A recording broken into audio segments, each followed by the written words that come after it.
문재인 대통령이 한미 정상회담을 앞두고 당초 합의가 됐던 사드 배치 일정을 전격 공개해서 그 배경에 관심이 쏠리고 있습니다. 네, 그리고 여야는 청문회 일정은 확정했지만 합의문 도출에는 실패하면서 반쪽 정상화에 그쳤습니다. 서정욱 변호사, 김원국 경기대 겸임교수와 이야기 나눠보겠습니다. 네, 안녕하십니까? 네, 안녕하세요. 네.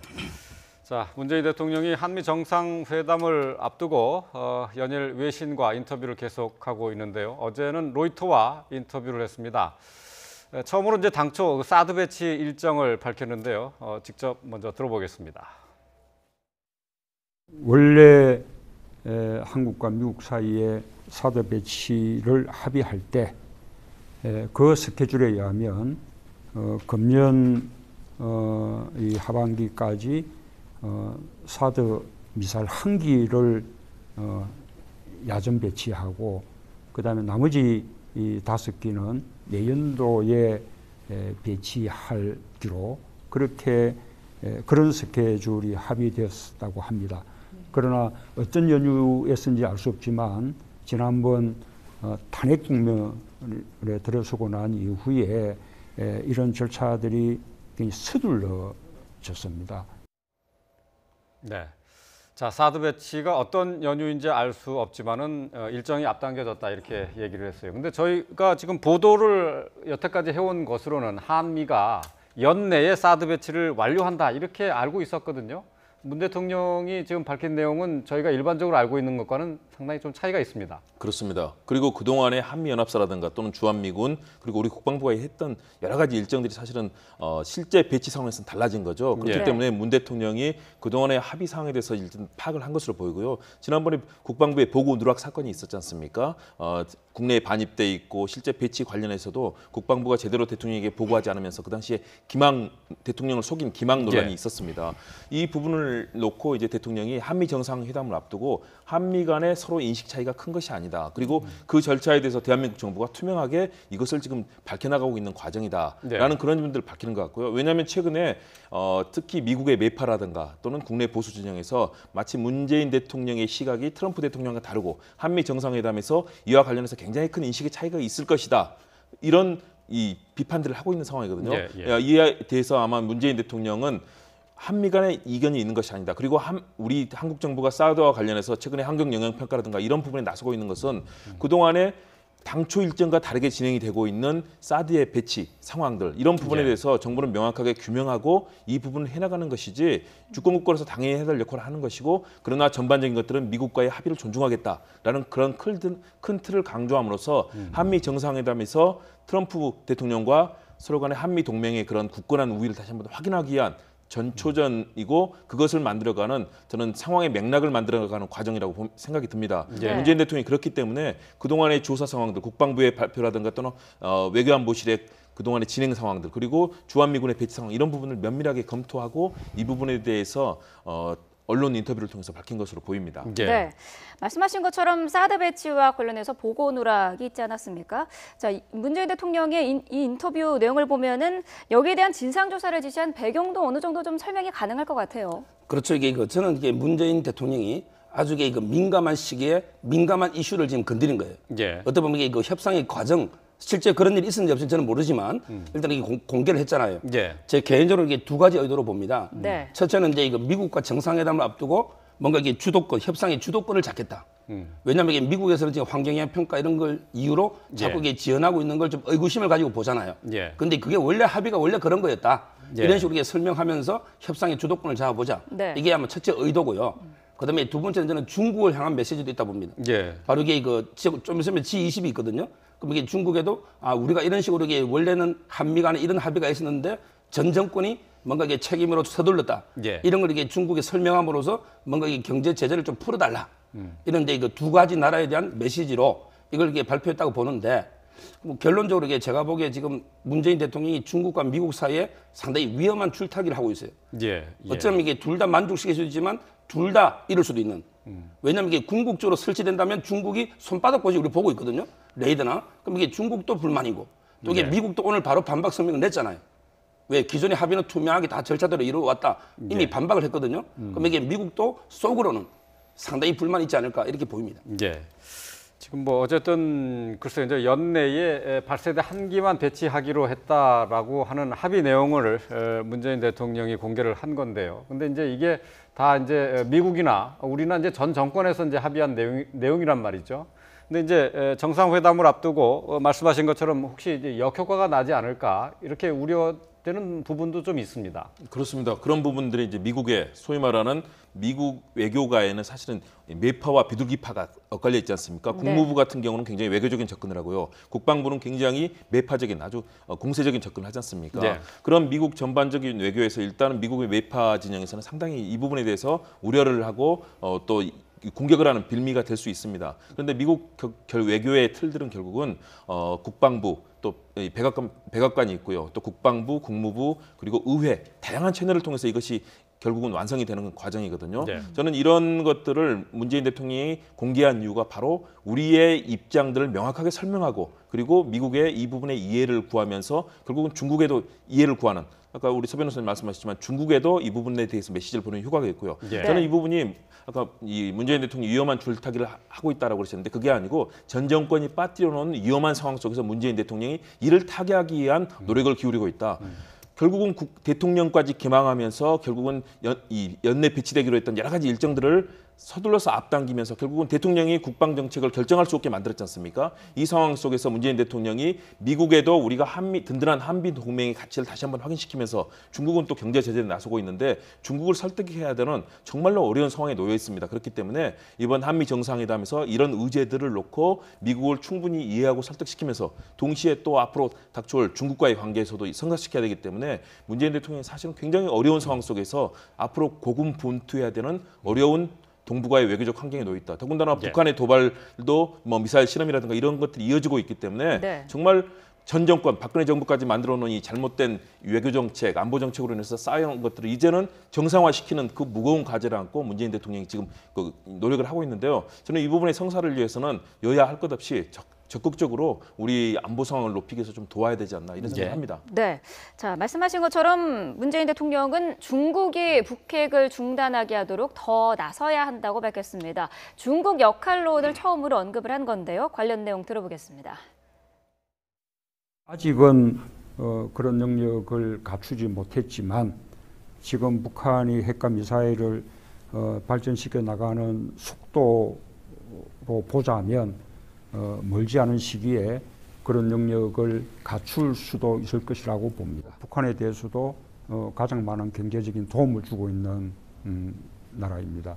중국의 참여나 협력이 없다면 실효성을 거두기 어려운 그런 입장입니다.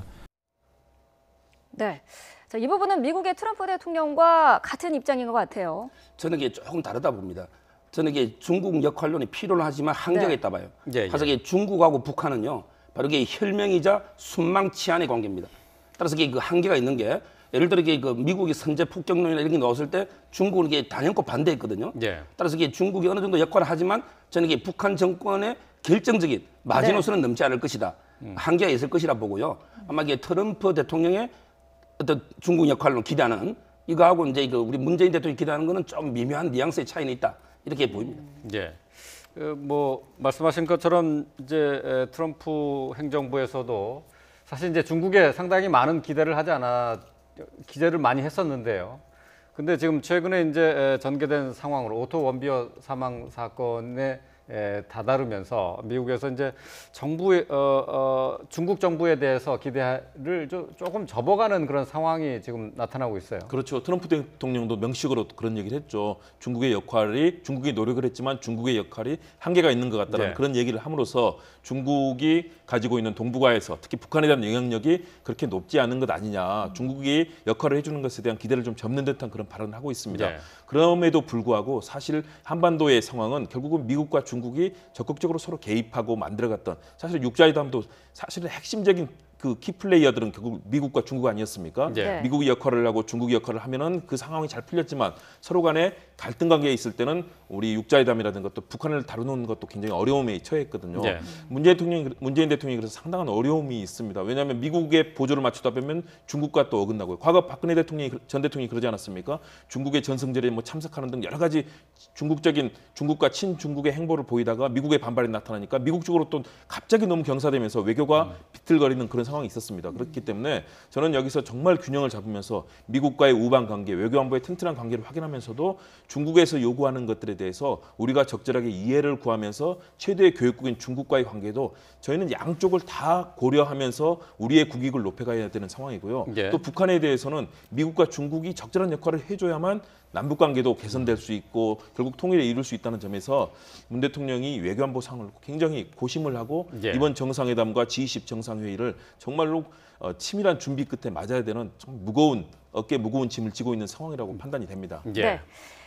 자, 이번에는 정치권 소식 알아보도록 하겠습니다. 여야가 국회 정상화 합의문 채택에 어제 결국에는 실패를 했습니다. 민주당 우원식 원내대표가 결국 눈물을 훔쳤는데요. 화면으로 보겠습니다. 이건 대선 불복입니다. 국민들이 지난 겨울에 촛불을 들고 이게 나라냐? 나라다운 나라 만들자. 이렇게 한 거 아닙니까? 정말 국회가 심사도 아니고 논의조차 못한다고 하는 거는 언어 도단입니다. 자유한국당이 어떤 당입니까? 국정농단했던 세력 아닌가요? 나라를 이렇게 마비시켰던 세력 아닌가요? 대선이 끝났으면 최소한의 협조는 해야지. 최소한의 협조도 안 하고 추경 국회에서 논의하는 것조차 막으려고 한다면 그 우원식 대표가 아까 간담회 하면서 우셨대요. 한국당이 이거 합의 안 해준 건 대선 불복이라고 하시면서 왜? 대선 불복이라고 뭔 불복? 대선 불복이라고 대선? 네, 뭐 눈물을 훔치셨대요. 처음 듣는 소리라 제가 거기에 대해서 멘트하지 않겠습니다. 네, 정대ek 원내대표가 굉장히 당황하는 그런 모습을 볼 수 있었는데 자, 합의문 도출 어제도 결국에는 실패를 했죠. 어떤 이유가 있었을까요?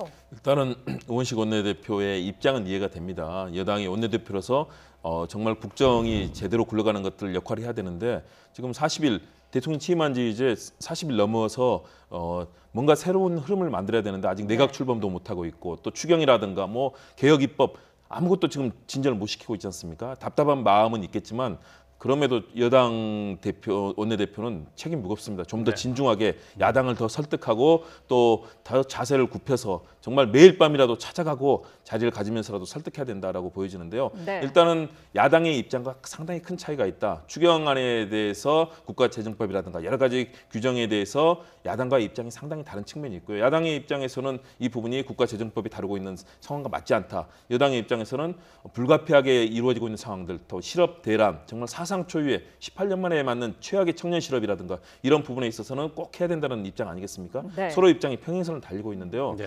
박근혜 정부를 예를 들어 보면 매년 거의 추경을 해서 40조 가까운 추경을 했습니다. 그때마다 서로 간의 입장이 엇갈리면서 그런 상황들이 있었는데요. 그동안에 추경이 한 번도 안 한 적은 없거든요. 어떤 정부에서든 추경을 했었는데 이번 네. 사안에 대해서도 저는 정부에서 청와대 여당은 좀 더 적극적으로 이 부분에 대해서 그 필요성에 대해서 야당을 설득하고요. 야당도 최소한 국민들에게 발목 잡기라는 그런 비판이 나오지 않도록 이 부분에서 할 수 있는 부분을 해야 된다. 자유한국당 같은 경우는 아예 처음에 심사부터 아예 의제부터 전면 거부하고 네. 또 인사청문회도 전면 다 낙마시키겠다 이렇게 나오면서 사실상 전국이 꼬이게 만드는 그런 책임이 있지 않습니까? 저는 근데 여당도 어제 이제 야당도 발언 가운데는 이제 그 대선 불복이 그렇습니다. 이제 조금 주목이 되는 부분이에요. 이제 우원식 원내대표는 글쎄요, 이제 민주당에서 을의 눈물을 닦아주겠다고 해서 만든 을지로위원회 위원장이었거든요. 그렇죠. 그래서 을도 이런 을이 없다 이렇게 얘기를 하면서 대선 불복까지 얘기를 했습니다. 저는 대선 불복까지는 좀 심하다고 봅니다. 이것은 치열하게 여야 간에 힘겨루기 하는 과정이고 또 여당은 야당을 설득해서 이끌고 가야 될 집권 여당의 책임이 있습니다. 그런 측면에서 대선 불복이라는 얘기까지 나오는 것은 좀 심하다고 보고요. 네. 또 정우택 원내대표도 뭐 마치 모르는 척 딴청 부리기보다는 정말 여당의 입장도 왜 여당을 해보셨잖아요. 예. 여당의 입장도 이해하면서 서로 이 문제를 풀어가야 국민의 입장에서도 뭔가 국가가 정상적으로 돌아간다는 생각이 들 텐데요. 아예 출범도 못하고 추경에 대해서 아직 논의도 못하는 이런 상황들 사실은 국민들 입장에서는 이렇게 실업이라든가 민생 보고 어려운 상황에서 뭔가 정치권이 역할을 해주기를 바라고 있지 않을까 생각이 듭니다. 네. 네. 저는 이게 그 우원식 대표가요, 야당을 이게 어리라고 생각하는 자체가 이해가 안 돼요. 야당이 이게 왜 어립니까? 여당이 의리라는 얘기죠. 국정에- 여당이 의리고 예. 갑이 이제 야당이라는 얘기죠. 그렇습니까? 그렇죠. 이제 네. 을 중에 그렇다면 지금 이게 뭐 예. 그렇다면 이해되지만 저는 예. 이게 그 어떤 이게 야당의 비판을 뭔가 이게 대선 불복으로 몰아가는 건 안 맞다 보고요. 누가 뭐래도 이게 국정의 1차적인 운영 책임은 여당이 지고 있는 거예요. 예, 물론 그럼 이게 그렇죠. 결자 예. 해지 차원에서 예. 저는 이게 협치란 게 뭐예요? 가진 사람이 주는 거예요. 그리고 이게 크게 줘야 크게 대여됐지 크게 줘야 크게 봤거든요. 근데 지금 모든 게 야당이 발목 잡았다 하지만 장관들 흠없는 사람 다 임명됐어요. 예. 그럼 이게 안경환 장관 낙마됐고 지금 3명 흠이 없습니까? 근데 어제 그 합의가 안 된 게 뭐 때문이냐면 저게 추경하고요. 그다음에 조국 수석의 뭐 국회 출석 이게 문제인데요. 제가 보기에 그 지금 이게 그 추경도 법에 보면 분명히 요건이 있습니다. 네. 그래서 이게 공무원 늘이라고 추경 말이 안 되잖아요. 예. 따라서 이게 그 요건과 목적에 따라 제한하자. 이거는 충분히 저는 야당이 할 수 있는 비판이고, 그다음에 인사 검증도 지금 이게 국방부 장관이든 노동부 장관이든 교육부 장관이든 얼마나 이게 흠이 많습니까? 그럼 이게 검증 잘못이 돼서 민정수석 부를 수도 있다 봅니다. 예. 저는 이걸 갖다가 대선 불복으로 가는 거는 말이 안 된다 봅니다. 예. 네. 자, 우원식 원내대표의 다른 발언도 좀 살펴보도록 하겠는데요. 지금 보면은 자유한국당뿐만 아니라 국민의당에 대해서도 섭섭함을 표현을 했어요. 국민의당 입장이 글쎄요, 조금 좀 애매한 부분이 있습니다만은 민주당 측으로서도 좀 서운한 게 좀 많았던 것 같아요. 그렇죠. 왜냐하면 어떤 가치와 이념적인 측면에서 국민의당은 그래도 지역 기반이라든가 또 호남이고 또 중도 성향에서 보여줬던 여러 가지 정책적에서 합일점이 많았었거든요. 네. 그런 네. 측면에서는 최소한 이 사안은 도와주지 않겠느냐 기대를 했었는데 국민의당은 역시 또 다른 입장이 있는 거죠. 왜냐하면 캐스팅 보트로서의 존재감이 있어야 되고 네. 자칫하면 야당으로부터 특히 자유한국당에서는 뭐 더불어민주당이 이중대다 이런 비판들을 계속 내놓았기 때문에 예. 국민들에게 존재감을 보임으로써 야당으로서의 앞으로 존립의 근거를 만들어가야 되는 그런 상황이 있는 거죠. 예. 반면에 우원식 원내대표로서는 참 서운하고 예. 현재 새로운 대통령이 이제 출범을 했으면 그것도 인수위도 없이 아무 일도 할 수 없는 정말 장관 임명도 못하고 추경도 안 되고 아무것도 지금은 사실상 여당이지만 아무것도 할 수 없는 대통령으로서 행정 지시로 지금 업무 지시로서 지금 지탱하고 있는 것 아니겠습니까? 예. 이제는 정상적으로 최소한도 내각의 출범은 이루어지고 국회에서 법안에 대해서는 최소한 심사가 이루어져서 이게 만일 경우 추경이 이거 안 된다 그러면은 그 사안에 대해서 예산을 뭐 축소하거나 뭐 그 부분을 아예 그러면 심사에서 국민들이 이 부분은 안 되겠다라고 한다면 그걸 안 할 수도 있는 것이죠. 예. 이런 과정을 밟아야 되는데 아예 심의조차 하지 않겠다는 이런 상황에 대해서 아마 국민의당이 협조해 주길 바랐는데 이 예. 상황에 대해서 참 안타까움이 있는 것 같습니다. 예. 네. 자, 국회는 글쎄요, 지금 뭐 여야가 몇 가지 사안을 놓고 치열하게 지금 다투고 있는 상황인데요. 상임위원회는 예정대로 진행이 되고 있습니다. 그러니까 이제 인사청문회는 계속 진행을 하겠다 이렇게 지금 밝히고 있는 상태거든요. 네. 자, 이런 상황에서 인사청문회와 관련해서 자유한국당이 또 새롭게 부적격 3종 세트를 주장하고 나섰습니다. 먼저 들어보고 얘기 나누도록 하겠습니다. 저는 김상곤, 조대엽 후보자와 함께 송영무 국방장관 후보자를 부적격 신 3종 세트로 규정합니다.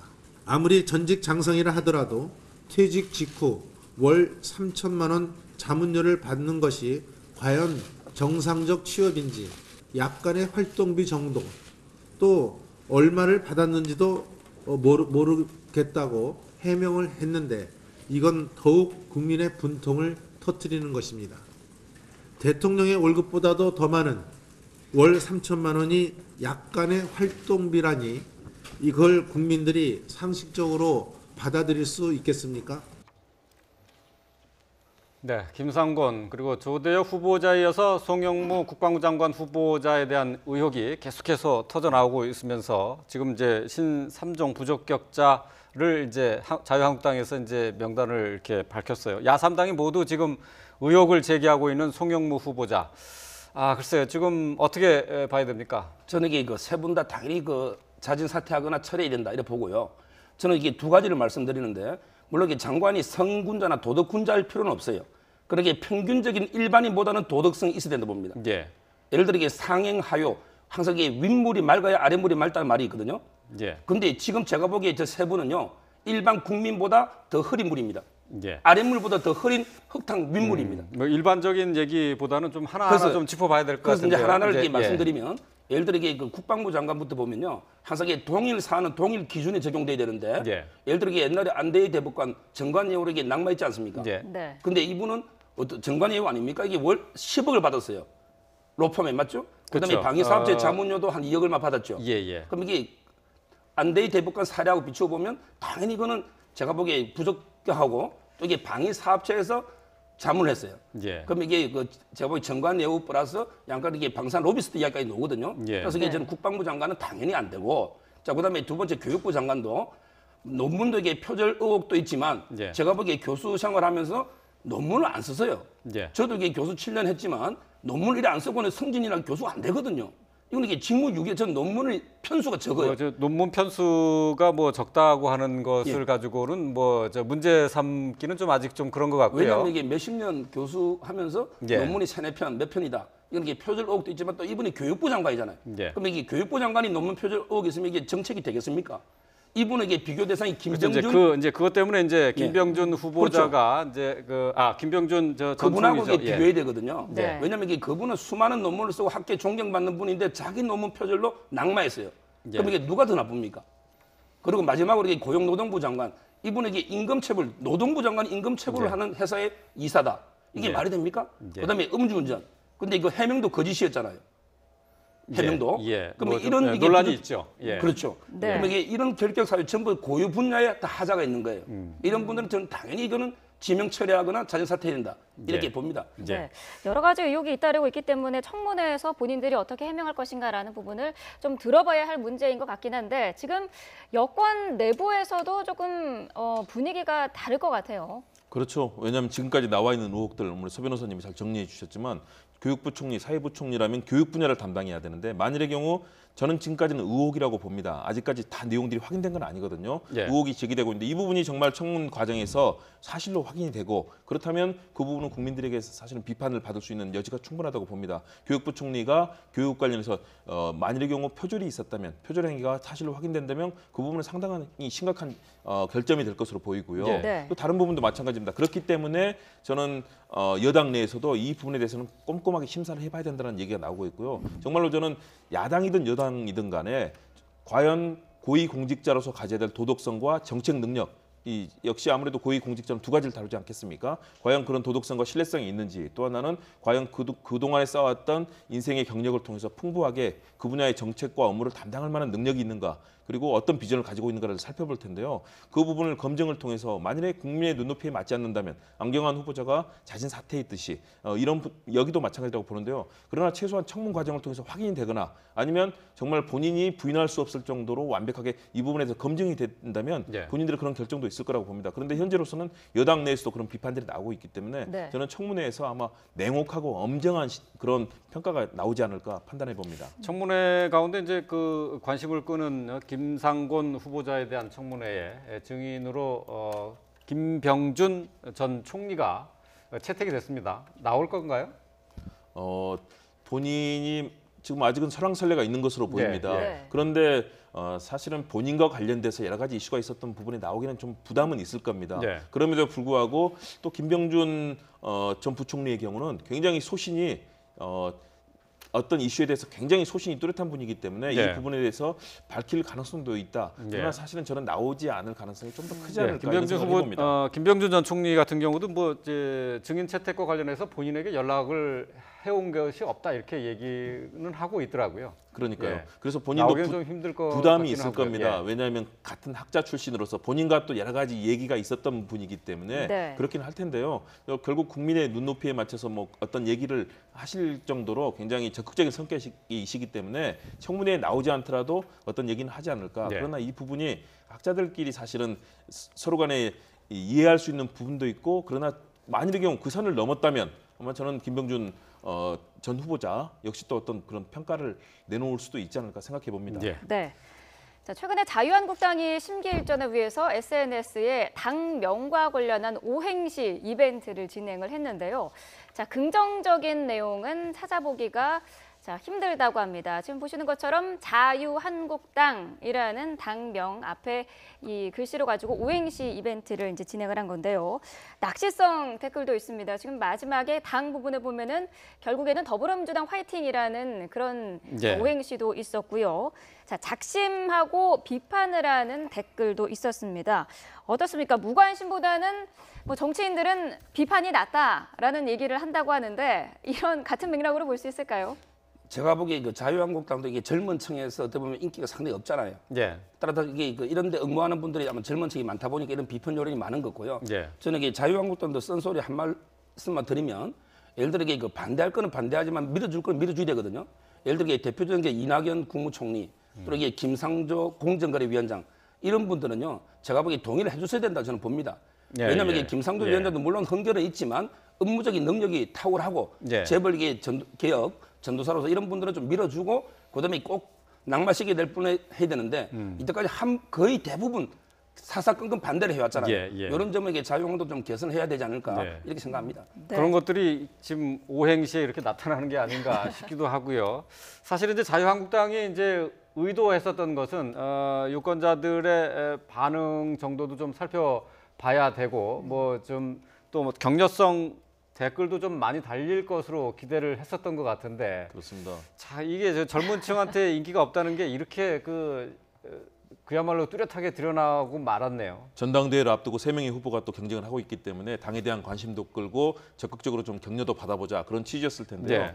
그러나 저는 자유한국당이 지금 상황 이렇게 저도 어제 깜짝 놀랐습니다. 저도 SNS를 많이 하는데요. 제 관련된 많은 분들이 굉장히 비판적인 이런 오행시를 만들어서 응모하고 있는 장면을 저도 볼 수 있었거든요. 네. 그래서 깜짝 놀랐는데 저는 자유한국당이 지금은 정말로 처절한 반성과 새로운 각오가 필요하다. 왜냐하면 과거에 이 박근혜 최순실 게이트로 인한 국정농단, 국기문란 사태를 사실상 방조하고 또 거기에 호가호위했던 친박 세력들이 지금까지 박근혜 전 대통령 이미 사실상 확인된 부분 헌법재판소에서 탄핵이 되고 이런 상황이 왔음에도 불구하고 출당도 시키지 않고 친박계가 사실은 당세를 점하고 있고요. 예. 그리고 현재 새롭게 그런 과정을 통해서 어렵게 출범한 정부에 대해서 대통령이 사실은 먼저 처음으로 어떻게 했습니까? 야당 당사, 자유한국당 당사를 찾아서 이런 협치의 손을 내밀었는데 협치 쇼다라고 하면서 사실은 대통령을 맹비난하고 저는 예. 비판을 할 수 있다고 봅니다. 그런데 첫 자세에서부터 국민들의 시각으로서는 정말 저거 발목 잡기 하는 것 아니냐. 자신들의 과거에 정말 잘못된 정치 행태에 대해서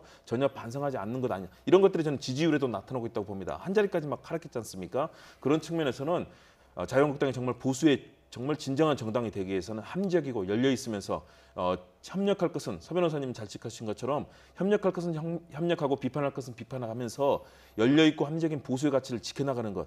그래야 자유한국당이 다시 국민의 사랑을 받을 텐데 현재로서는 국민의 사랑을 되찾기는 좀 쉽지 않아 보인다. 이것을 네. 어제 이 오행시 이벤트에서 국민들이 드러내 주신 것 아닌가 생각이 듭니다. 네. 자유한국당을 가지고 이제 오행시 이벤트를 진행하고 있는데 내용을 보면은 좀 위트가 넘치는 것도 좀 많이 있고요. 재미있는 것도 좀 많이 있습니다.